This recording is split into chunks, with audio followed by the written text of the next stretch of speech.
ဝက်ချံအမာယုမကြံအောင်ဘလို့ကာကွယ်ကုသနိုင်မလဲဝက်ချံအမာယုမကြံအောင်ကာကွယ်ဖို့အတွက်အရေးကြီးဆုံးအချက်တွေကတော့ဝက်ချံကိုအញ្ញံဆုံးကုသခြင်းနဲ့ဝက်ချံကိုမကင်တွေရမညစ်တာပဲဖြစ်ပါတယ်အောက်ပါနီလန်းလေးတွေကိုလိုင်းနာဆောင်ရပါကအမာရွက်ကြံနိုင်ခြင်းကိုအများကြီးလျှော့ချနိုင်ပါတယ်နော်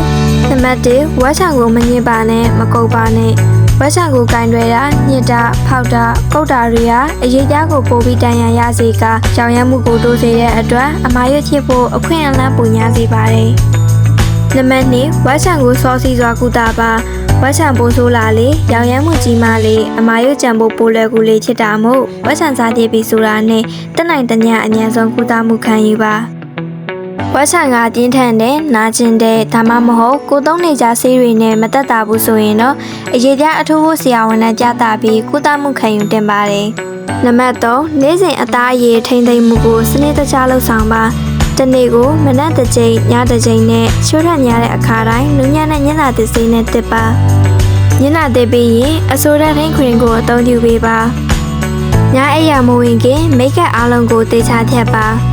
နံပါတ်4နေအောင်ကြည်တံမှကာကွယ်ပါနေအောင်ကြည်နဲ့ထိတွေ့မှုညာရင်ဝက်ချံကြောင့်ကြံခဲ့တဲ့အညူအမဲဆက်တွေတက်တာစေဖို့အချိန်ကြာစေပါတယ်ဝက်ချံကြည့်တတ်တဲ့အသားအရည်အတွက်ပေါ်ပါတဲ့စီမပါတဲ့နေအောင်ကခွင်ကိုရွေးချယ်ပါ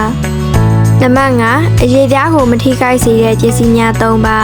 ပျော်ပြောင်းပြီးချောမွတ်တဲ့ညနာတုပ်ဘဝကိုသုံးပါညနာကိုပို့တိုင်းမတုပ်ဘဲညင်သွားစွာနိုင်နဲ့တုပ်ပါ